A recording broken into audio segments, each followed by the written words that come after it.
John Henry Daley might be one of the biggest medical swing evaluations going into college football this year because when he was healthy in 2025, the production was ridiculous. He broke out with 48 tackles, 17 and a half tackles for loss, 11 and a half sacks, 2 forced fumbles, a pass breakup in just 11 games. He led the FBS in tackles for loss, sat near the top of the nation in sacks, and was stacking All-American honors before the non-contact Achilles rupture ended his season. Now he transfers to Michigan following Kyle Whittingham. And the question is simple. Is the same explosive edge rusher coming back?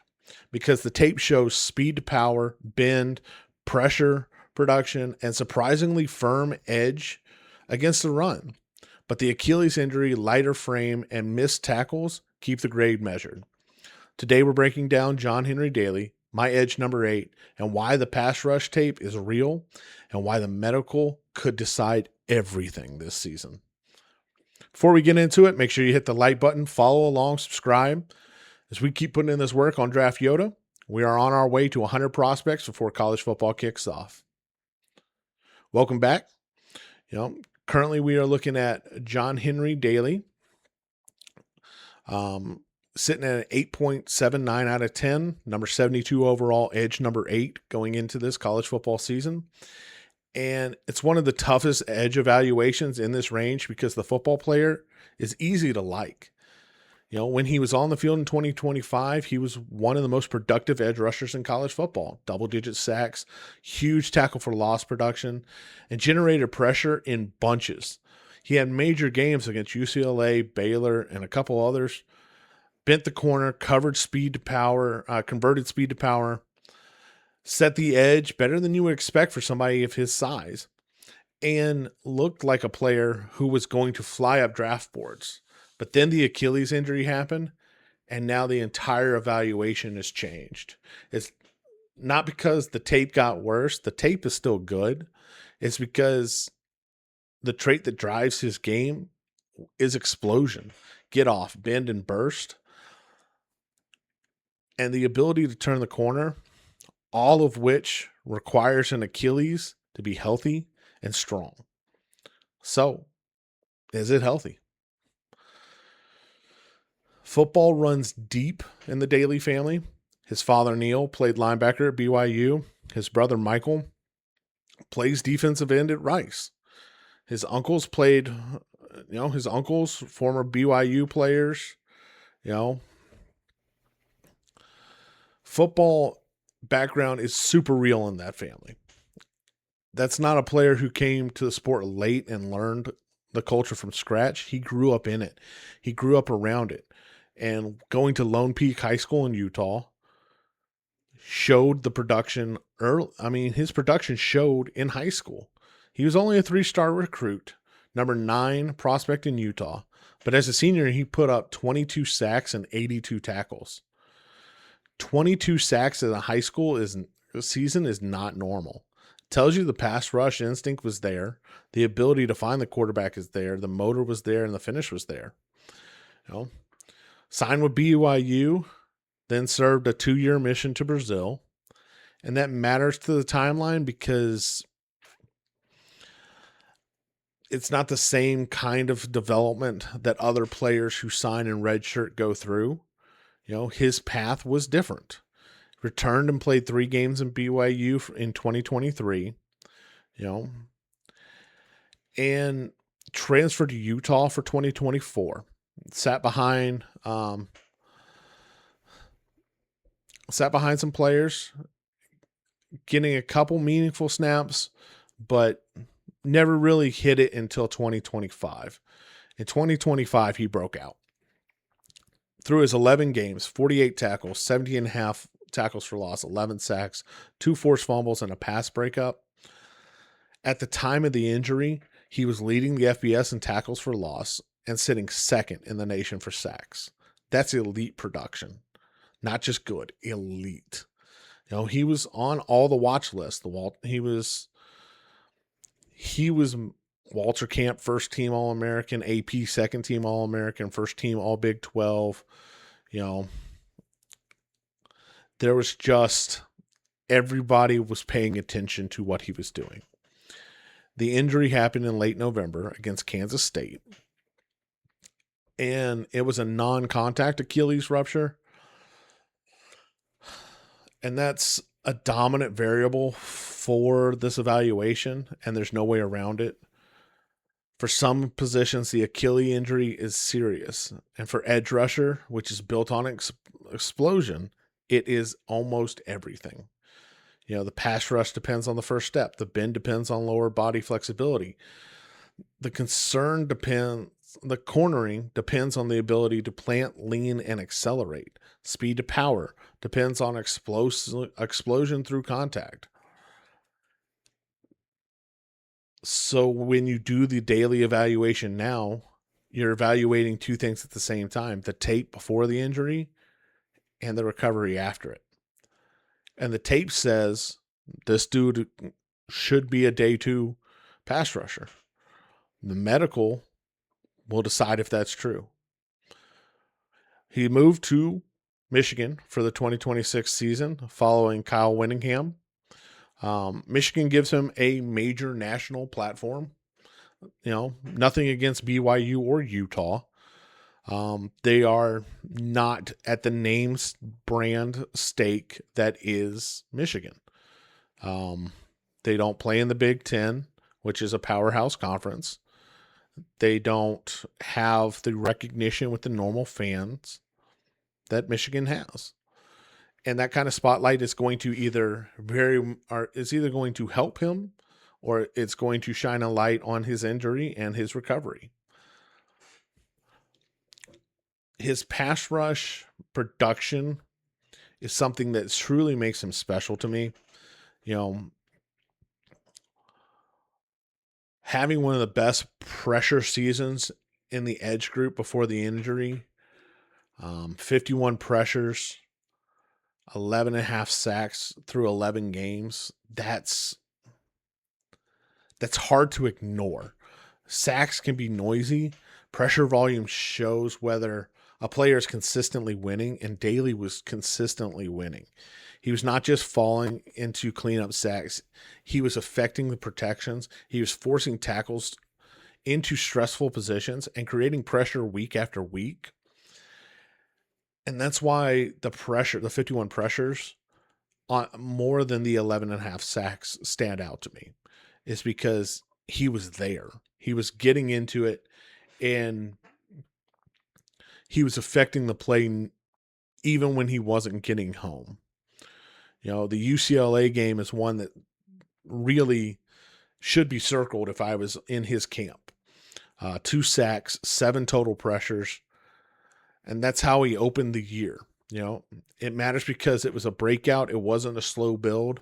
He didn't, ease himself into a season. He announced himself. To quote Bull Durham, he announced himself with authority. You know, an edge rusher who starts the season with 2 sacks and 7 pressures makes offensive coordinators take notice. Protection plans change, tackle sets change, quarterback clock changes. You know, Daley forced that conversation in opponents' locker rooms. And then the Baylor game is another one. If I was in his camp, I would show to people 8 pressures on the road. It was a monster pass rush outing for him. Even though he didn't get a sack, his pressures led to other players getting sacks. And that's the type of thing you want to show from an edge position is, I'm not just affecting the game through my actions. I'm affecting the game enough that other people are getting credit for stuff as well. His run defense as well kind of shines for me. He's a lighter edge, but he still sets a very firm edge against the run. 247 pounds, you expect there to be questions about early down power. And some of those questions still exist because it was the Big 12 and not the Big 10 or the SEC. But the tape shows he's not soft. He can set an edge. He can use leverage. He can play with effort. And he can contain a run game. and force the ball back inside. And that kind of rounds out a profile when you have somebody who has this much pass rush juice. If he has the ability to push the ball back inside in the run game, it only just checks another box. Speaking of another box, his motor is just outstanding. The sacks and tackles for loss require more than traits. You got to keep working. You got to retrace, you got to chase, you got to finish. And you keep coming when the first move doesn't win. And Daley shows that kind of energy. It's part of why he went from waiting behind other players to becoming a national breakout star. He earned it. And that mentality will matter during the rehab process, because coming back from an Achilles injury is not just physical, it's mental. I've done it. I broke my leg and dislocated my ankle and tore my Achilles all in one shot myself. I understand that process coming back, and it's not an easy road. Top of the concerns, though, is that Achilles injury. It's essentially the whole evaluation now. Late season Achilles rupture is a major medical red flag. The question is not whether he was good before the injury, because he was. There's no denying that. The question is whether he comes back from it, and does his first step return? Does the bend return? Does the closing burst return? Does the confidence return? Can he play without thinking about the injury? Can he handle a full snap load? Can he recover week to week? Can he get back to the player he was before the injury? That's what NFL teams want answered this season. Another thing that scares me about the injury is the explosiveness. His game was built on burst. If he loses even a little bit of that edge, this evaluation changes. And that's the risk. A power defensive tackle can sometimes survive losing a small amount of explosion. A speed-based edge rusher has less margin. Daley wins because he threatens tackles immediately. If that threat slows down and tackles can set more comfortably, is he as dangerous of a pass rusher? That's a question that needs answering. Also, 7 missed tackles. For an edge defender, that's when you have an edge defender with this kind of disruption, finishing matters. It's great that you can get into the backfield. It's great that you can push a quarterback up. It's great that you can scare the quarterback. But can you tackle him? Can you get the sack? Can you blow up the linebacker, or can you blow up the running back? If you miss the tackle, negative plays become positive plays very quickly. And 7 missed tackles isn't a huge red flag, but it is something that's going to be concerning. Another thing is it's just one year of tape. You played 3 games at BYU. You waited at Utah in 2024 and then exploded in 2025. It's not negative by itself, but giving another year of tape will help you climb, especially giving it a full year of healthy tape.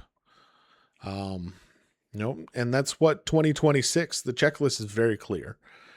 Get healthy.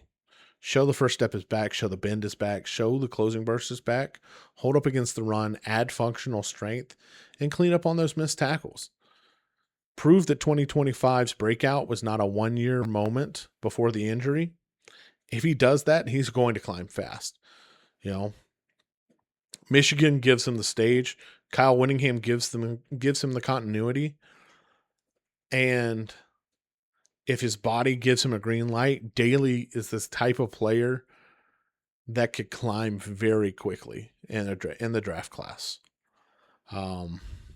Currently sitting at an 8.79 out of 10. Number 72 overall, edge number 8.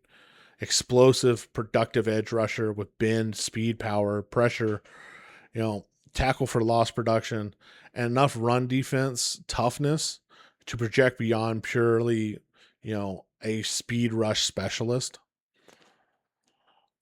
The strengths are clear, but the concerns are just as clear.